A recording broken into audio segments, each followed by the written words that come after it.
हे वर्धमान महान जिन बिचरे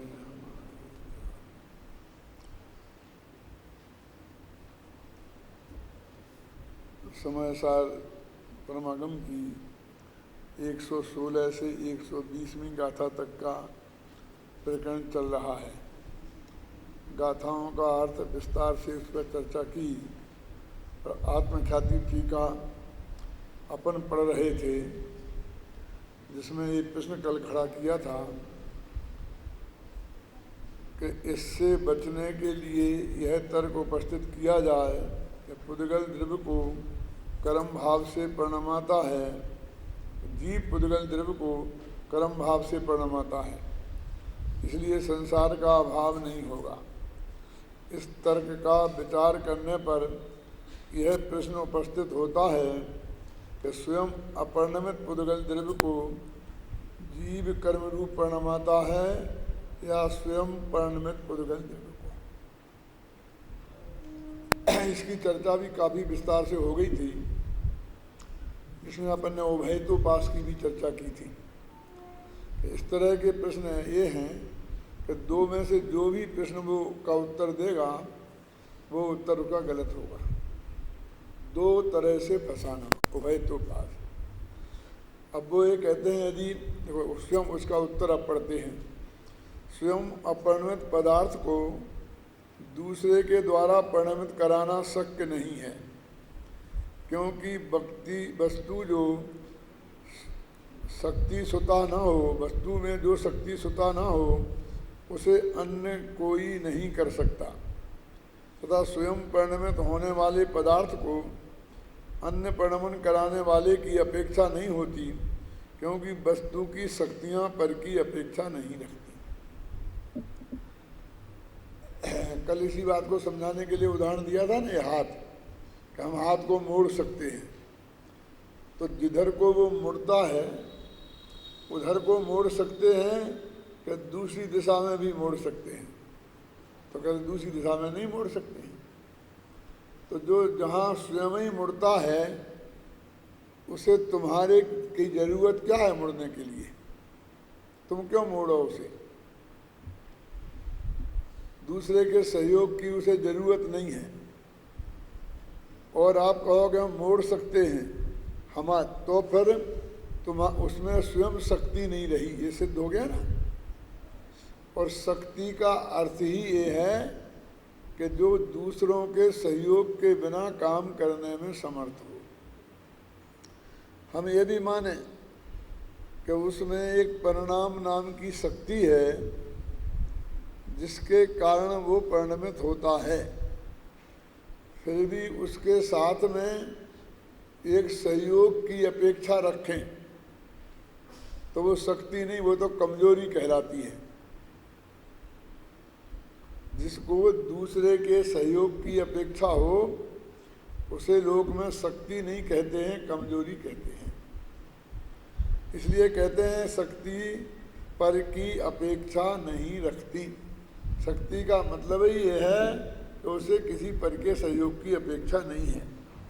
इस प्रकार दोनों ही पक्षों से यह बात सिद्ध नहीं होती कि जीव पुद्गल द्रव्य को कर्म रूप से परिणमाता है। अतः यही ठीक है कि पुद्गल द्रव्य स्वयं परिणाम स्वभावी हो। अब इसमें यही प्रश्न खड़ा रह जाता है कि वो निमित्त तो है, निमित्त तो है, तो रहे, उसके निमित्त होने से ये स्वयं नहीं परिणमा, ये कहाँ से सिद्ध होता है? किसी ने हमारे हाथ को ऐसा पकड़ कर ऐसा मोड़ा तो कहे देखो मैंने मोड़ा नहीं, लेकिन तू मत मोड़ और फिर देखो कि वो मुड़ता है कि नहीं। तो तेरे सहयोग के बिना भी मुड़ जाता है, तो तूने मोड़े का क्या मतलब है? अब तुझे हाथ लगा के और कर्ता बनना हो जगत के सामने तो अलग बात है। जैसे अपने मुनिराजों को आहार देते हैं ना, तो एक घर वाले आहार देते हैं, वो पड़ खाते हैं, और फिर महाराज उनके यहाँ आहार करते हैं, उनने आहार बनाया है, सारी व्यवस्था जुटाई है। अब मोहल्ले वाले भी इकट्ठे हो जाते हैं, 150 आदमी इकट्ठे हो गए, तो महाराज 150 कौड़ तो खाने वाले हैं नहीं, तो मैंने ऐसा हाथ लगा देते ना, ऐसा भगवान की पूजा में भी लगा देते हैं, तुमने जल चढ़ाया, हमने तुम्हें हाथ लगा दिया, और जबरदस्ती का हमने भी जल चढ़ाया मान लेते हैं। क्यों?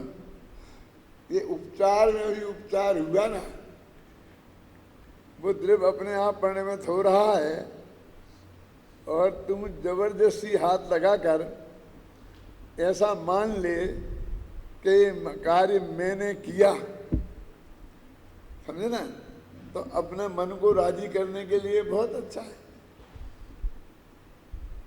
लेकिन मन राजी कहाँ होता है, फिर भी वो कहता है कि साहब हमारे ऐसे भाग्य कहाँ, हमारे यहाँ तो हार हुआ ही नहीं, अब हमारा भी काते नंबर लग जाए तो अच्छी बात है। इसका मतलब है कि उसका मन कह रहा है कि हाथ लगाने से कुछ हुआ नहीं है। दूसरे को कहने की क्या जरूरत है कि तुमने हाथ लगा दिया था ना, क्यों?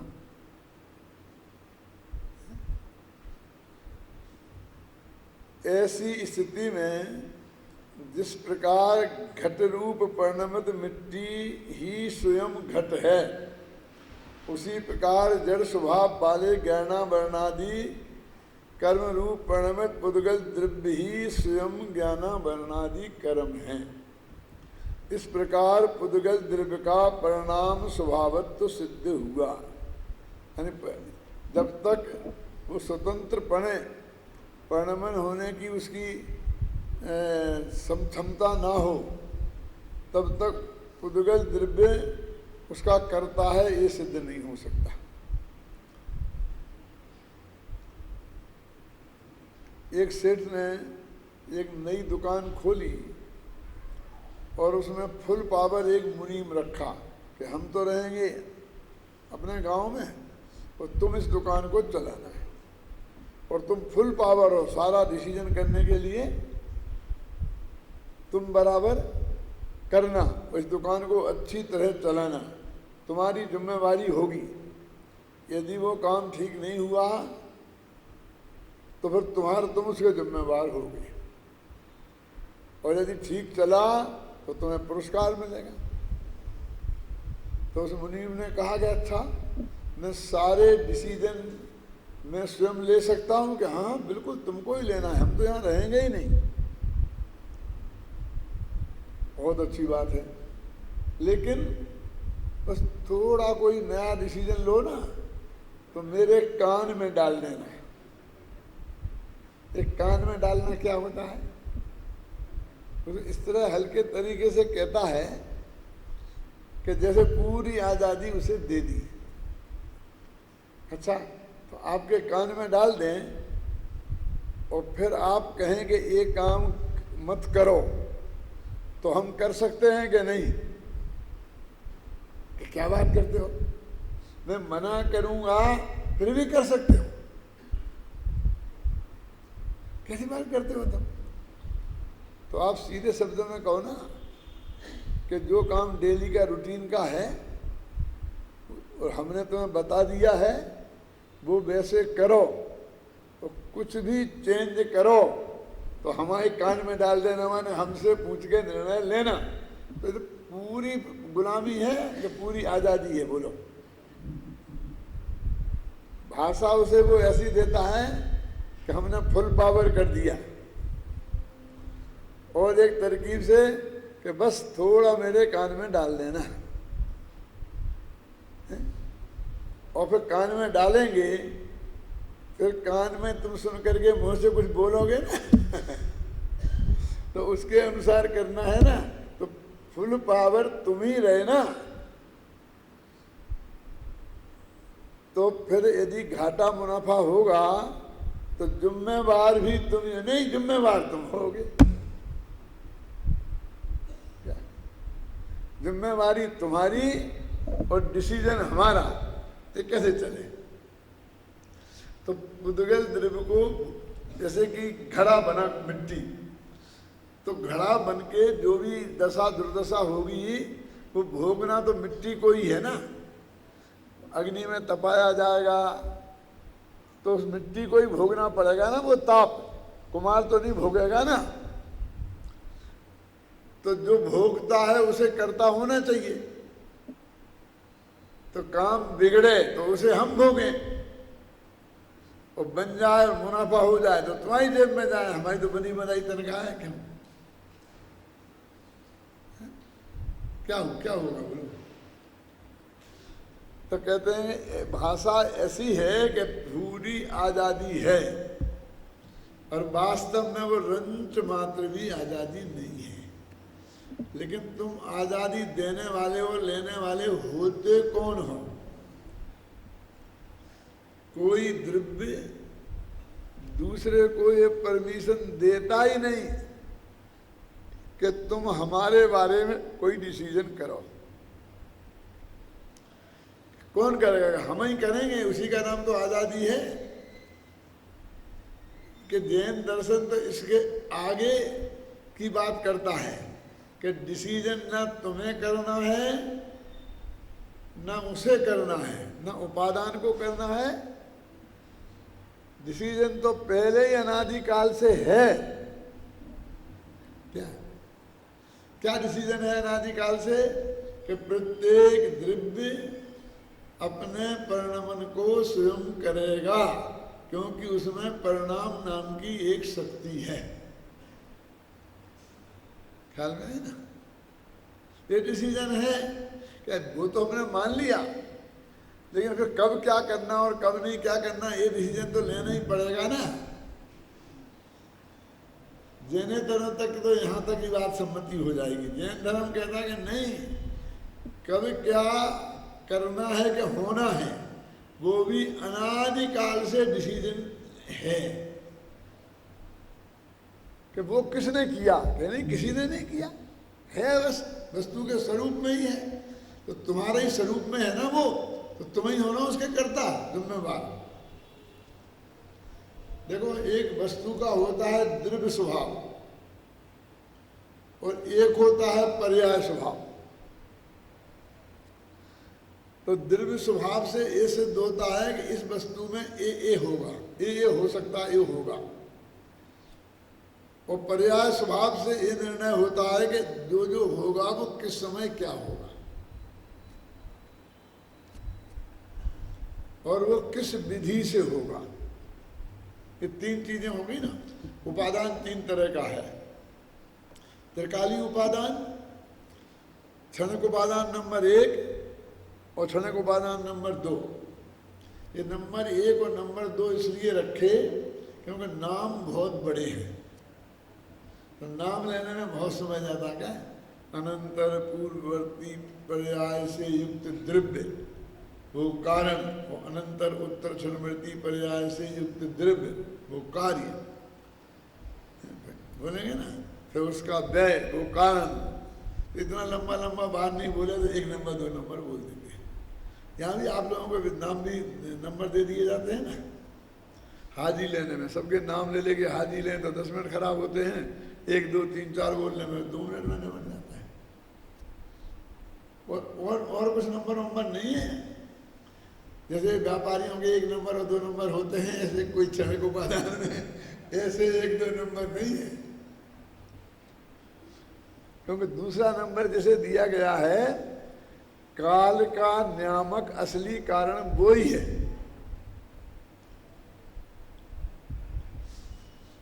त्रिकाली उपादान तो द्रव्य का नियामक है, वस्तु का नियामक है कि किस वस्तु का में क्या परिणमन होगा। अनंतर पूर्ववर्ती परिणामों का व्यय, ये जो उपादान है ना, ये विधि माने प्रक्रिया का नियामक है कि ये काम होगा तो कैसे होगा और कब क्या होगा। काल का नियामक तीसरा उपादान है। और निमित्त में है। नहीं, जब तुम्हारे में एक वो उपादान एक काम करेगा तो निमित्त अपना हाथ तो जरूर लगाएगा कि लगा लेना, हमें कोई ऑब्जेक्शन नहीं है। यहाँ तुम्हारे अनुसार यहाँ कुछ होगा नहीं, ये पक्का समझ लो। अब तुम्हें हाथ लगाना है तो खूब लगाओ, हमें कोई ऑब्जेक्शन नहीं है। कहते हम हाथ लगा करके हम करता है, सारी दुनिया को ये बताएंगे कि बताते रहना, सुनने वाले जाने, बताने वाले जाने। हमको पुद्गल कहता है हमें कोई लेना मतलब देना नहीं है। तुम्हें संसार में रहना है तो बराबर ऐसा करना, और मोक्ष जाना है तो ऐसा मत करना। लेकिन हमारे में किसी भी कीमत में तुम्हारा हस्तक्षेप नहीं चलेगा। आगामी कलश में भी इसी बात को स्पष्ट किया गया है। ये अपना सबसे प्रिय कलश है जो अपन ने कल पढ़ा था, फिर पढ़ो। स्थिते विघ्ना खलु पुद्गलस्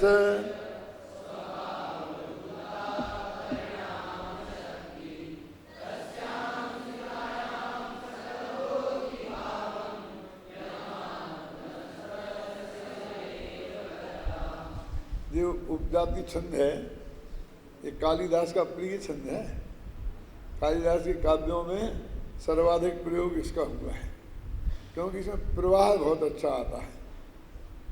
एकदम जैसे नदी का पानी बहता हो ना, एकदम कर कर कर कर कर बहता रहता है एक सा, इससे ज़्यादा उतार चढ़ाव नहीं होता है।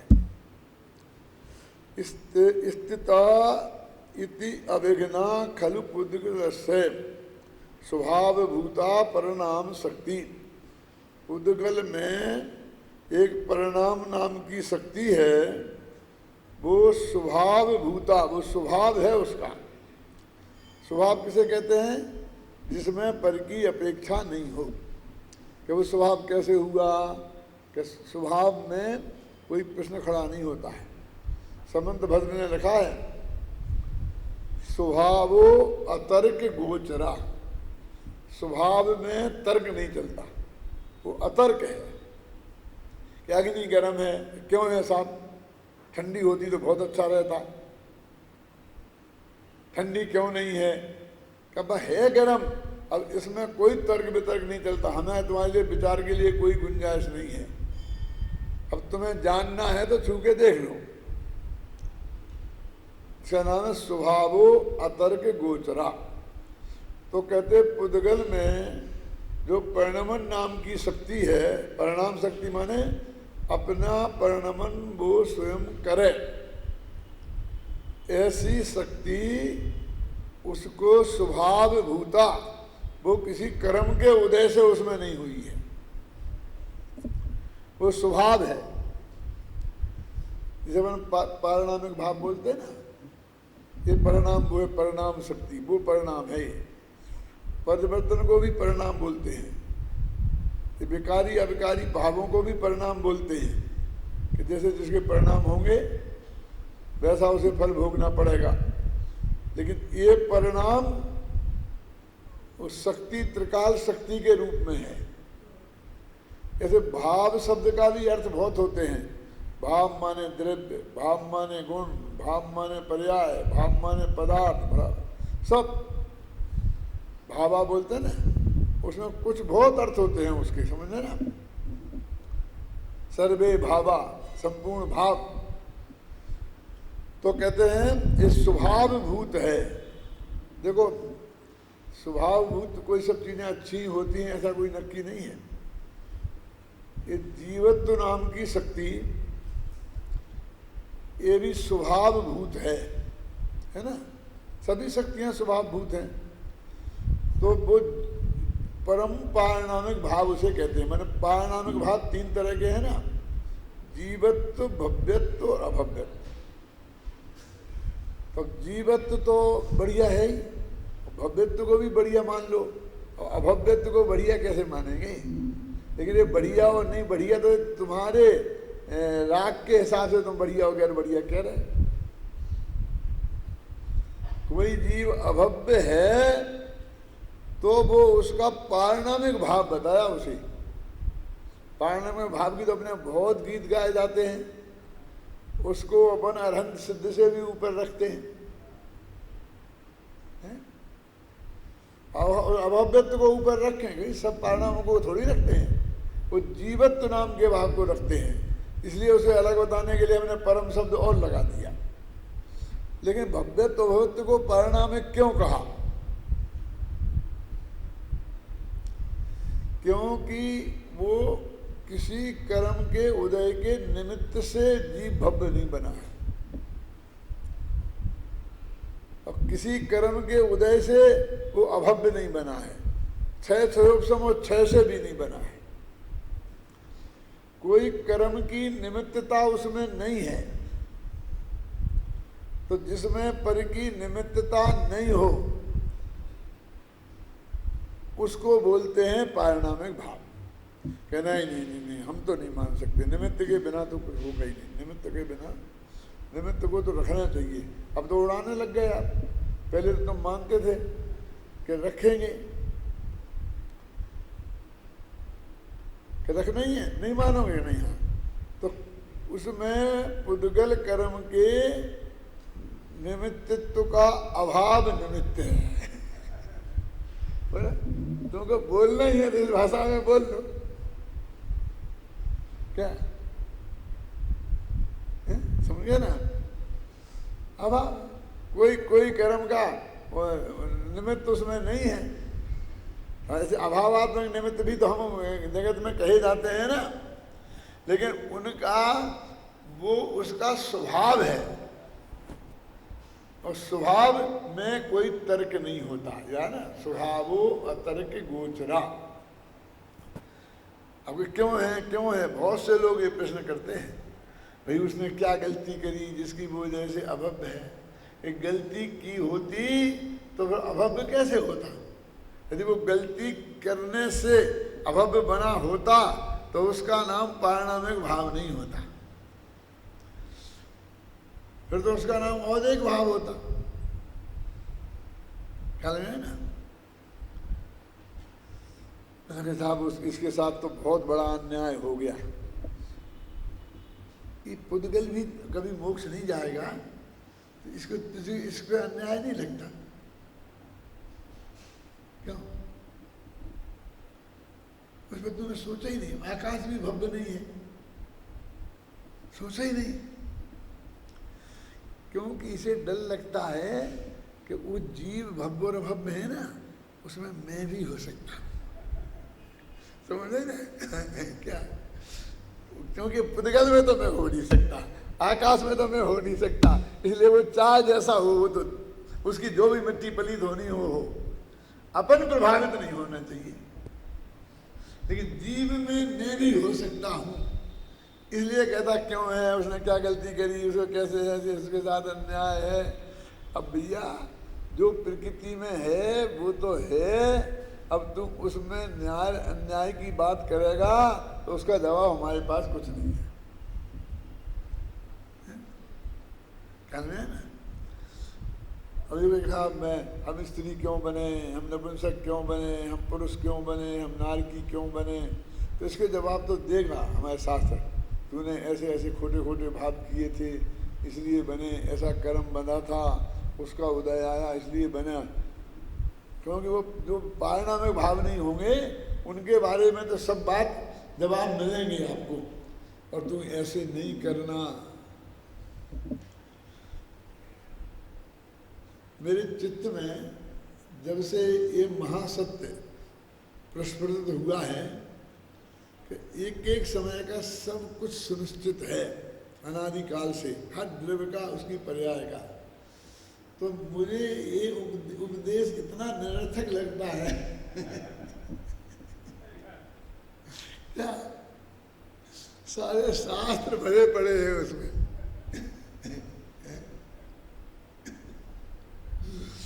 जो हमसे होना है वो बिल्कुल पक्का नक्की है। फिर ये नहीं करना, ये करना, ये नहीं करना, ये करना, इस समय से शाम तक ये उपदेश निरर्थक नहीं अनर्थक लगता है। क्या अंतर समझ में आया? निरर्थक और अनर्थक में क्या फर्क है? निरर्थक का मतलब है किसी काम का नहीं, कोई प्रयोजन इससे सिद्ध नहीं होता, और अनर्थक का मतलब है अनर्थ पैदा करता है। समझे? निरर्थक नहीं अनर्थक है। क्यों? कि जिस कर्तृत्व बुद्धि को हम तोड़ना चाहते हैं, इससे उसको इसमें पोषण मिलता है। क्या जरा समझना, 3 पॉइंट कहता हूं, ध्यान से सुनना। जब कोई आदमी का अच्छा बुरा होता है तो कुछ लोग कहते हुए तेरे पाप कर्म का उदय है, तूने पहले ऐसा किया होगा, उसका फल तुझे भोगना पड़ रहा है, तो उसको उस पाप कर्म का करता, तू ऐसा नहीं करता तो ऐसा नहीं होता, भविष्य में सोच ले ऐसा नहीं करना। ये आप समझे ना।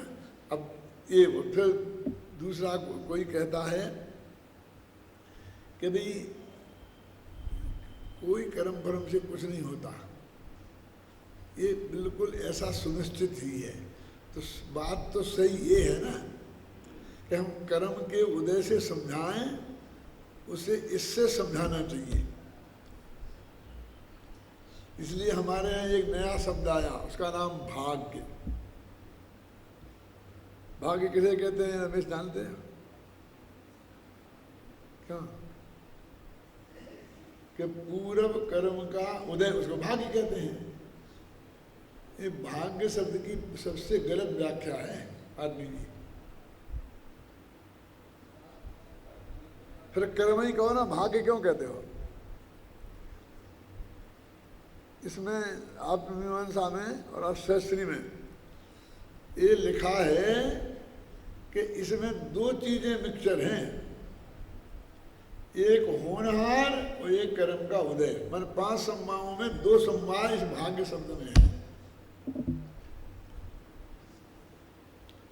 तो हमने उस भाग्य शब्द को में जो कर्म के उदय को ही समझ लिया और वो होनहार वाले पॉइंट को बिल्कुल उड़ा दिया। इससे क्या नुकसान हो गया कि ये सारा उपदेश हमें सार्थक लगने लग गया और सब बस इसने ऐसा किया तो ऐसा हुआ, ऐसा लग गया। और वो लिख दिया हमने कोई एक नाटक, मैना सुंदरी नाटक, और बढ़िया बढ़िया गीत लिख दिए कि मैना सुंदरी ने एक किया और फलाने ने एक किया, फलाने ने एक किया और उससे ये हो गया और ये हो गया।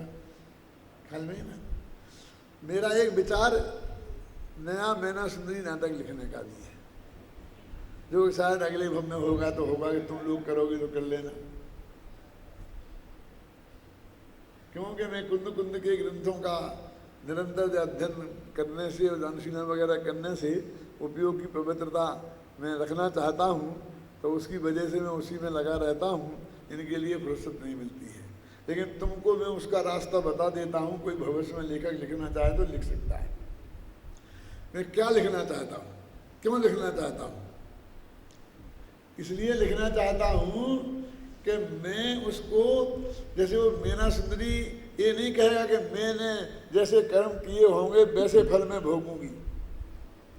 वो ये कहेगी कि मेरे भविष्य में जो पहले से नक्की है वो होगा, तुम कौन होते हो करने वाले। समझ गए ना?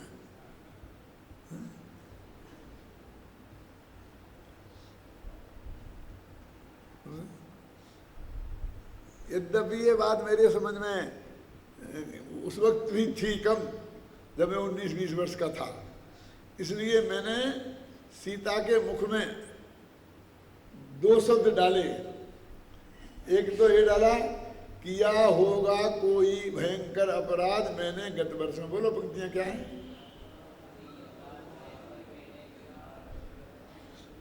आपका इसमें कोई दोष नहीं है। मैंने गत वर्ष में गत भवों में कोई बड़ा अपराध किया होगा, उसी के फल में यह संयोग मिला है, उसमें न आपका दोष। तो ये तो कर्म की बात आ गई। और फिर लिखा, वो एक पंक्ति है ना, सभी से सुनिश्चित संयोग, सभी है निश्चित सब संयोग। एक पंक्ति ऐसी भी इसके बारे में है नहीं है कि तुम क्यों विकल्प करते हो? ये तो अनंत काल पहले से सुनिश्चित था। आदिनाथ भगवान से पूछते तो वे भी बता देते क्या है, हैं? तो वो होनहार माने क्रमबद्ध पर्याय वाला पॉइंट डाला और कर्म के उदय वाला डाला, और उन दोनों को मिला के भाग्य बना। समझ गए ना? अब मेरा ये है कि उधर का वजन इतना ज़्यादा है तो इधर पे वजन ज़्यादा डाला जाए होनहार पे, तब वो बैलेंस बने। क्या वो बात यही कहे कि तुम कौन होते हो, मैंने जैसा किया था वैसे, ऐसा नहीं बोले। ये तो भगवान महावीर से पूछते, उनसे पूछते आजना तो उन्हें भी पता था कि ऐसा ही होना नक्की था। प्रत्येक दिव्य का प्रत्येक समय में क्या होगा वो नक्की है, जो होना होगा वो ही होगा। तुम्हें जो विकल्प है पिताजी अपना तुम पूरा करो, तुम अपने विकल्प के चक्कर में पड़े चढ़े रहो, मुझे कोई विकल्प नहीं है। क्यों? बस इतना एंगल चेंज करना है बस, और कुछ नहीं। और सब वैसे की वैसे, श्रीपाल का श्रीपाल, मैना सुंदरी की मैना सुंदरी, और सब बातें वैसी की वैसी रहेंगी।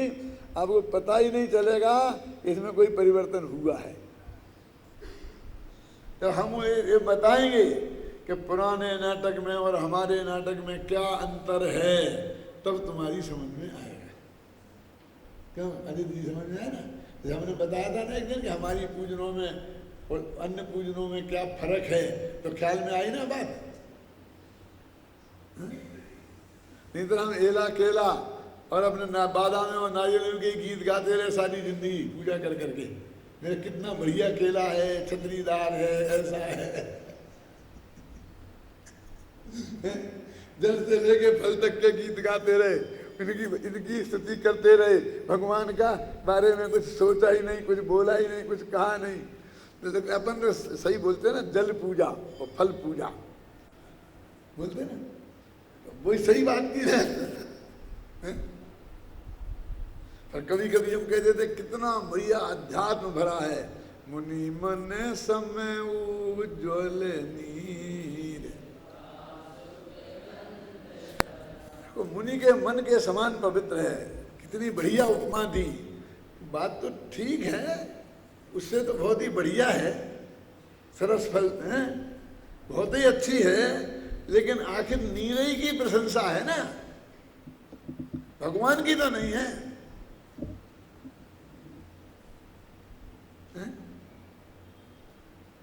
मेरा अंतर समझ में आया ना? माने वो जो एक टोन थी वो तो उनके ख्याल में आई कि हम इसकी ये बातें प्रशंसा करें, इसकी बजाय हम आंतरिक उपमाएं दें, लेकिन इन भगवान की स्तुति करें जिनकी पूजन हो रही है, कुछ बात उनकी आए। इसमें एक क्या तकलीफ है मानो, कहते आदिनाथ की पूजन हो जाए, आदित्यनाथ की संभव न, वो अष्टक उठा के आप कहीं रख दो, क्यों फर्क ही नहीं पड़ेगा।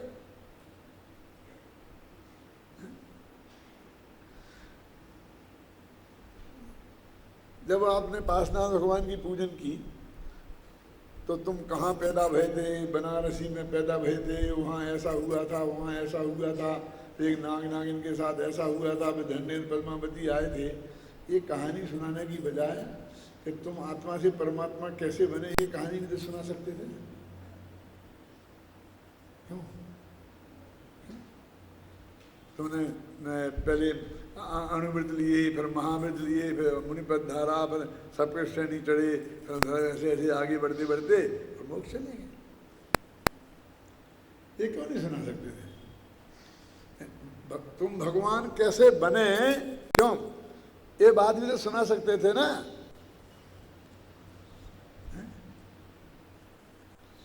तो अब ये बात चलती है, देखो इसका हिंदी का कलश पढ़े हैं अपन, अच्छा लगेगा। सब पुद्गलों में है स्वाभाविक,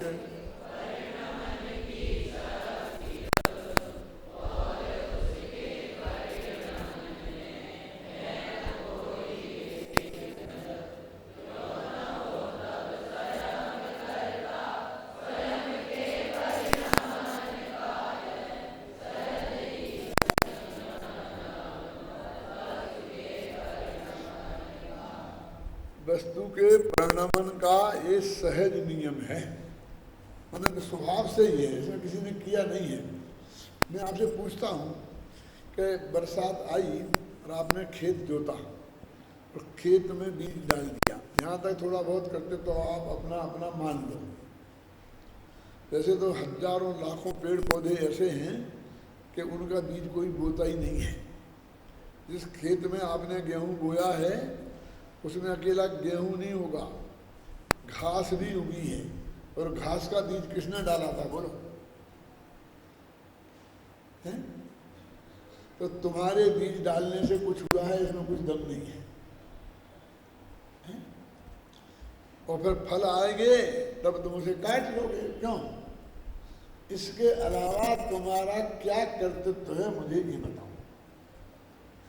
मैंने बरसात की बात क्यों की? क्योंकि अभी तुम्हें पानी देना भी तुम्हारे हाथ में नहीं रहा, तुम्हें नहीं करना है।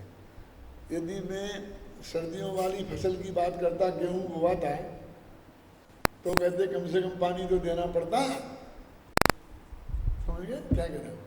यानी बरसात हो गई, जमीन गीली है, आपने बीज डाल दिया, बस आराम, वह फल आएगा, तब पक जाए पूरा, तब काट लेना और ले लेना। क्या किया तुमने?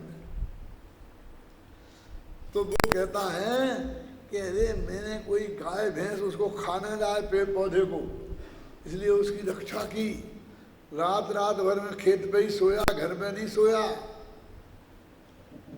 इसलिए मैंने बहुत काम किया है। ये मैं क्यों सुना रहा हूं कि वो कह रहे कि प्रत्येक पुद्गलों में परिणमन करने का स्वाभाविक गुण है। तुम क्या करोगे उसमें? कि हम उसमें कोई विघ्न नहीं आने देंगे। क्या? तो और उसके परिणमन में है ना कोई विघ्न, जब कोई विघ्न है ही नहीं, जब कोई सहयोग नहीं कर सकता है तो कोई विघ्न भी नहीं कर सकता है। अब तो तुम्हारा काम बिल्कुल ही नहीं रहा ना। सब पुद्गलों में है स्वाभाविक परिणमन की शक्ति जब, और उसके परिणमन में है न कोई विघ्न जब, तो क्यों ना हो तब स्वयं करता स्वयं के परिणमन का, फिर तुमको बीच में क्यों लाए? जब फुल पावर उसमें है, कोई बाधा भी नहीं है ना। एक बच्चा पैदा होता है तो अपनी उसमें उस शक्ति से और बढ़ता जाता है क्यों? और बढ़ता जाता है। अब आपने कहते हमने पाला पोसा, कितना कितना कितना वो होता है। कल तो टीवी पे एक बहुत विचित्र समाचार आ रहा था, बहुत लंबे समय तक आप लोगों ने शायद देखा होगा कि एक बच्चा मर गया था अमेरिका में, डॉक्टरों ने मृत घोषित कर दिया था, लेकिन उसकी माँ ने नहीं माना और जबरदस्ती वो डॉक्टर से अपने बच्चे को छीन के ले गई और अपनी छाती से बिल्कुल कपड़े खोल के ऐसे अंदर छाती से उसने चिपका लिया और चिपकाती रही और उससे बोलती रही कि तुम आए चलती रही यार करता, तुम्हारी बहन है, तू बहन के साथ खेलेगा, वो तेरा इंतजार कर रही है, ये करे।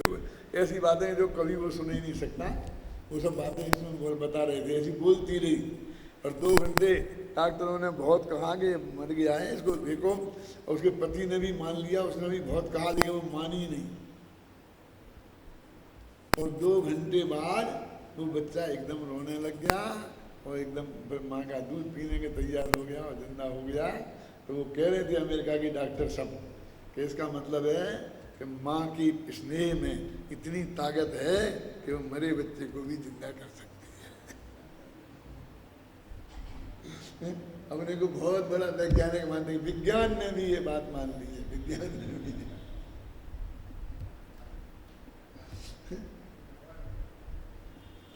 अब असलियत में वो डेथ कैसी हुई होगी? जो मेडिकली डेथ, जो मेडिकल में मान लेते हैं ना, ऐसी डेथ हुई, वास्तव में वो मरा नहीं होगा। और ये बात सही है कि उसे ऐसा ही छोड़ देते, 2 घंटे में गाड़ देते तो मरना ही था, वैसे ही छोड़ देते तो। लेकिन उसको माँ छाती से चिपकाई रही तो उसमें का नेचुरल गर्मी उसे मिलती रही जो उसके माँ के पेट में मिलती थी। तो उसका टेम्परेचर बहुत डाउन हो गया था, जितना डाउन होने से वो मरा मान लेते हैं डॉक्टर। और उसने टेम्परेचर को मेंटेन कर लिया, वो खुद ही कह रहे थे कि वो टेम्परेचर को मेंटेन कर लिया, जिंदा हो गया, जिंदा हो गया। एक विश्व का ये आश्चर्य हो गया, सब बराबर बराबर बराबर, माँ में कितनी ताकत है, माँ में कितनी ताकत है। क्या अब उससे क्या होगा कि कोई भी माताएं बस छोड़ेंगी नहीं, वो 4 घंटे तक पागल बनी रहेंगी और मुर्दों को जलाने नहीं देंगे। और लोग भी कहेंगे, कोई भक्तांबर का पाठ करेंगे, कोई नमोकार मंत्र का पाठ करेंगे, कोई अपने छाती से चिपकाएंगे, कोई ये करेंगे, ये सब हो जाएगा। आप करके जला सकते हैं। और आध्यात्मिक शक्ति बहुत होती है, इसको आध्यात्मिक बोलते हैं। आप लोगों को किसी को पता होगा, यहाँ जो मोरारजी देसाई आए थे, प्रधानमंत्री थे वो जब, और एक आध्यात्मिक सम्मेलन श्वेतांबरों ने किया था। तो उस आध्यात्मिक सम्मेलन में मैं भी वक्ता था और मोरारजी देसाई भी थे, और भी तो लोग होंगे जो है। तो उसमें भाषण वाषण तो हो गए सब। फिर हम सब लोग, वो हमको ले गए कहाँ, जो अपन खानियाँ जाते हैं ना, तो वहीं नीचे कोई बंगला है ना बड़ा, किसी सेठ का, क्या नाम है? हाँ, गोलेशा गार्डन। वो गोलेशा गार्डन में गए तो वहाँ पर चाय पानी था, तो सब लोग हम बैठे, मोरारजी देसाई के साथ वहीं बैठे, तो वहाँ बात हुई, वहाँ बात होने, अध्यात्म में बात होने लगी। मैंने उनसे कहा कि ये आप जो कह रहे ये अध्यात्म है, ये तो सब क्रियाकांड है, अध्यात्म की विरोधी चीज़ें। अध्यात्म शब्द का अर्थ ये होता है, मैंने बताया उन्हें कि अधि माने होता है जानना और आत्म माने होता है आत्मा। तो आत्मा को जानने का नाम अध्यात्म है। अब जिसे आप अध्यात्म अध्यात्म कह रहे हो, उसमें आत्मा तो की बात ही नहीं है। आध्यात्मिक शक्तियां ऐसा मान करके समझने लग गए, सो उसका सांप का जहर उतर गया, वो हो गया, ये हो गया, ये हो गया, ये सब आध्यात्मिक शक्तियां हैं। हमने भौतिक शक्तियों को माना है। क्यों? हमने एकदम ऐसा किया तो आकाश से पानी बरस गया। ये जो महागीत मिथ्यात्व है, उस सब को आध्यात्मिक शक्तियां जैन विद्वान भी कह रहे थे, वे भी कह रहे थे कि बड़ी आध्यात्मिक शक्ति है। वो कोई माने उपवास किए थे, तो इतने उपवास करने के बाद में भी वो जिंदा है और बिल्कुल स्वस्थ है। वो आध्यात्मिक शक्ति के कारण वो जिंदा है। तो इसमें अध्यात्म कहाँ है? तो वो ऐसा देखने लग गए कि मैं कौन सी चिड़िया घर से आया। मैं कहा अध्यात्म तो इस स्त्री का नाम है। फिर वो प्रधानमंत्री मिट गए। अब उसके बाद मुंबई में एक वो हॉल है, बहुत बड़ा हॉल है, 6000 आदमी बन सकते हैं जिसमें, और वो उसका नाम मैं भूल रहा हूँ अभी। तो उसमें बड़े बड़े नेताओं सभी कार्यक्रम, उनमें हमारा उनका फिर कार्यक्रम एक साथ हुआ। 90 प्रधानमंत्री मिट चुके थे। तो मेरे को देख करके ऐसे देखे, बहुत देखे, क्यों? कि उनके दिमाग में तो वो बात निकली रही थी। और फिर मेरा अहिंसा पर व्याख्यान हुआ, उन्होंने सुना पूरा।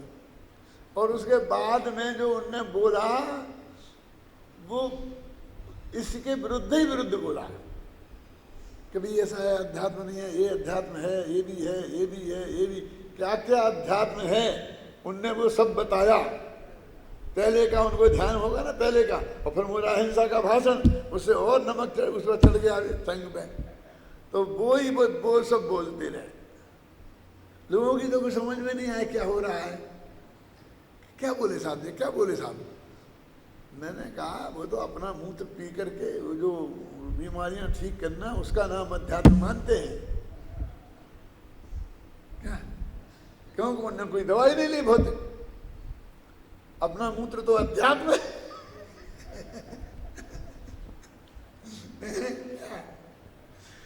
क्या होता है अध्यात्म, किसी को कुछ खबर ही नहीं है।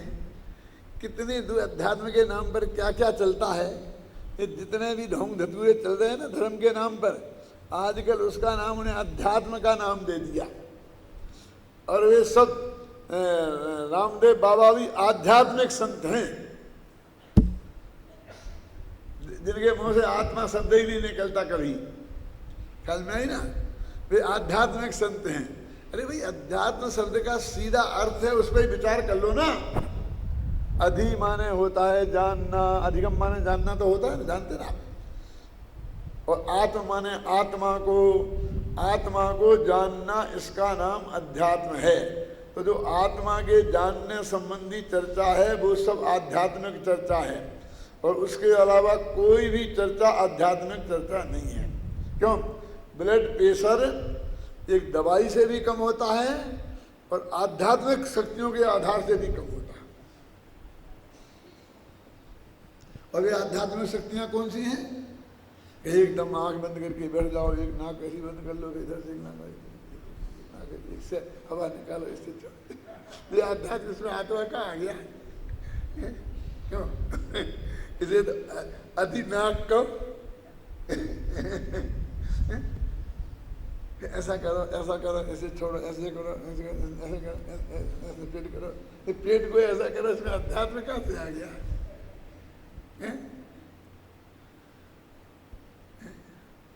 लेकिन सारी दुनिया भी उन्हें अध्यात्म सत्य मानती है। आत्मा का कहीं नाम ही नहीं है। आत्मा के नाम से चिढ़ है, आत्मा के नाम से बुखार आ जाए। वे हमारे सारे संत आध्यात्मिक संत बने हुए हैं, ख्याल में नहीं ना? और अध्यात्म के बल पर ही सारे चमत्कार इसको कर करके दिखा रहे हैं कि जो इससे ही हो गया, इससे हो गया। देखो तो कहते हैं सब पुद्गलों में है स्वाभाविक परिणमन की शक्ति जब, और उनके परिणमन में है न कोई विघ्न जब। ये उतना ही बड़ा सत्य है। कौन सा सत्य है? कि जैसे प्रत्येक पुद्गल अपना परिणमन का करता है, तो और कोई दूसरे की ताकत नहीं है कि उसमें विघ्न उपस्थित करे। अब विघ्न ही नहीं है तो सुरक्षा की कहाँ जरूरत है? हमारे मुनिराज जंगल में नग्न दिगंबर शेरों और चीतों के बीच में बैठे हैं। क्यों? तो इसके बल पे बैठे हैं कि काय के बल पे बैठे? उनकी निर्भयता का आधार क्या है? कि मैं तो मुनि हूँ, मेरा नाम लेने से जब शेर दूर भाग जाता है तो मेरे पास तो आ ही कैसा सकता है, क्योंकि मैं आध्यात्मिक संत हूँ। अरे इसके भरोसे नहीं बैठे हैं। कहते देह में हुई नहीं तो खाना है तो खा जाए, जिसको जो करना है करे, मुझको कोई लेना देना इससे नहीं है। और उन्हें पक्का भरोसा है कि जो होना है वो ही होगा, इसमें रंच मात्र भी गुंजाइश नहीं है। इसके बल पर वो इतने निर्भयता है उनके आधार में। देखो अपने यहाँ भजन आता है बहुत बढ़िया, 3 मिनट है, मैं 3 मिनट में बताता हूँ। हमें कछु भय नारे, मैंने जान लियो संसार। मुझे कोई डर नहीं है। लेकिन वो जो मरम की बात क्या है? सेनापति भी कहते हमें कोई डर नहीं है, लेकिन वो कहते मेरी निडरता का आधार क्या है? कि मैंने संसार का स्वरूप जान लिया है। क्या क्या जान लिया तूने? जाको जा करी जा ही समय में, जो हो तब जा द्वार, सो हुई तरी है कछु नाही, कर लीनो निर्धार, याते कछु भय नारे। उनकी निर्भयता का आधार तो ये नहीं होगा वाला क्या है? जिस द्रव्य का जाकरी माने जिसके द्वारा, जा ही समय में, जिस समय में, और हो तब माने भवितव्य होनहार, जो होना नक्की है वही होगा। तरी है कछु नाही, उसमें रंच मात्र भी परिवर्तन नहीं हो सकता। ये मैंने निर्धार माने निर्णय कर लिया है। तो उनकी निर्भयता का आधार ये था। शेर नहीं खाएगा ये नहीं, यदि खाना होगा तो खाएगा और नहीं खाना होगा तो नहीं खाएगा, उसमें कुछ भी परिवर्तन संभव नहीं है। अब उसको कोई गड़बड़ नहीं है। शेर ने आगे खा लिया तो भी बात वही है कि यही कह रहा था ना, खाना होगा तो खाएगा, नहीं खाना हो तो नहीं खाएगा। वो तो इसको कहते हैं गारंटी काय को, कि नहीं अब खा ही नहीं सकता, मैं नमोकार मंत्र बोलूंगा वो खा ही नहीं सकता। अब नमोकार मंत्र में जिसको नमस्कार किया है वो उनको ही खा गया, तुम कौन सी खेत की मूली है? उनके नाम लेने से तेरे तू कैसे बच जाएगा? तो फिर नमोकार मंत्र किसी काम का नहीं है। तुम नमोकार मंत्र की महिमा कम कर रहे हैं। तो बनाना नहीं, मैंने सारे देश में पिछले वर्ष ये नमोकार मंत्र की ऐसी ही महिमा सुनाई है और लोग दांतों के उंगलियां दबाए, कोई ने एक शब्द नहीं बोला, क्योंकि उसके पीछे तर्क युक्तियां आगम का इतना जबरदस्त आधार था क्या कि कोई बोल ही नहीं सकता। नापसंद तो बहुतों को हुआ होगा,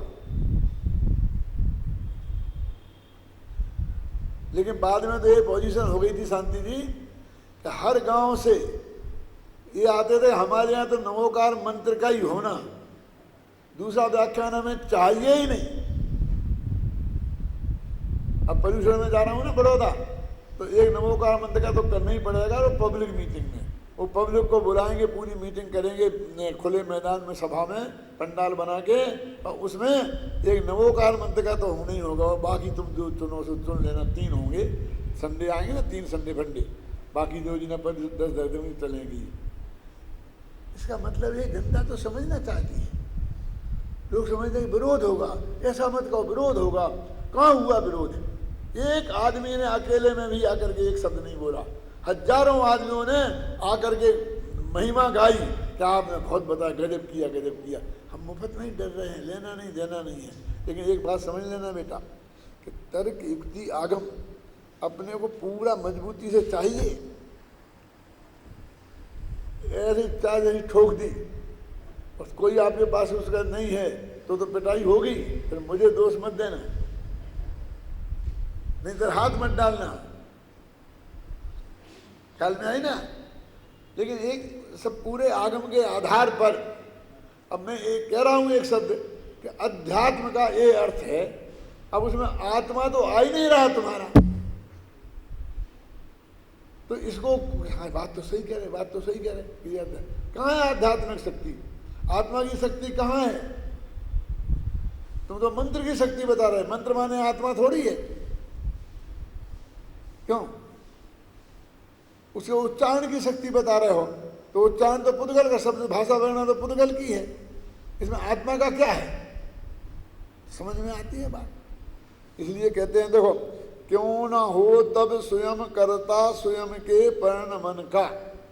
फिर क्यों नहीं, दूसरा क्यों करेगा? यह सहज ही नियम जानो वस्तु के परिणमन का। नाटक समय सार में देखो अपन ने बताया था दोनों में फर्क क्या है।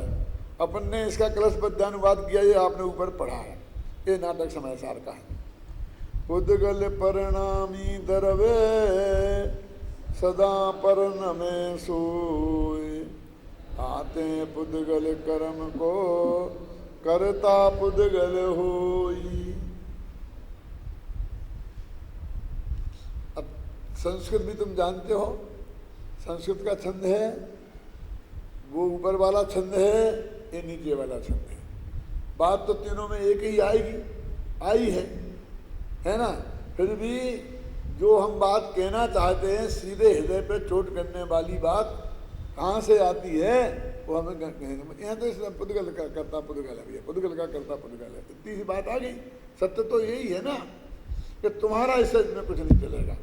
क्या ये शरीर में तुम्हारा जो परिणमन है ना, इसमें तुम जरा ध्यान रखोगे तो बहुत बढ़िया स्वस्थ रहेगा, और ध्यान नहीं रखोगे तो स्वस्थ नहीं रहेगा। इसमें कुछ दम नहीं है। ये हमारे मुनिराज है ना, वे क्या ध्यान रखते हैं खाने का? उनका खाना पराधीन है कि नहीं। लोग तो माल मसाला खिलाने से कोई स्वस्थ रहता है? तो डॉक्टर लोग बंद क्यों करते सबका माल मसाला? हमें रूखी रोटी क्यों खानी पड़ती? क्यों? उनके हाथ में कुछ नहीं है, एक टाइम खाना। अब वे कहते हैं कि पानी खूब पियो, कम से कम 8 गिलास पानी दिन में पियो, तब अब बेचारे नहीं, कुछ भी नहीं है ना। और अब देखिए कि ये अच्छे सब पूरा ध्यान रखने वाले 50 वर्ष की उम्र तक आते आते सब जवाब देने लगते हैं, पुर्जे टाइम फिक्स करने पड़ती है, हो जाती है कि नहीं हो जाती है, और वो वहाँ सब सतर्क मान रहे। मुझे इस बात की बहुत खुशी है, मैं अच्छे अर्थ में कह रहा हूँ, बुरे अर्थ में नहीं कह रहा हूँ, है ना। तो बुजुर्ग हैं हमारे, निर्माण सागर जी हैं, कई है ना, 100 वर्ष के होने को आ रहे हैं, अभी भी पैदल चलते हैं, चलते खाना खाते हैं, सब चलने का कहाँ बनी, कहीं कहाँ बोलिए, क्या संबंध? तुम्हारी ये बाहर की सावधानी से तुम्हारे जीवन का क्या संबंध है? इतनी दवाइयों से, इतने खान पान के परहेज से, वहाँ तो कितनी पराधीनता है, हैं?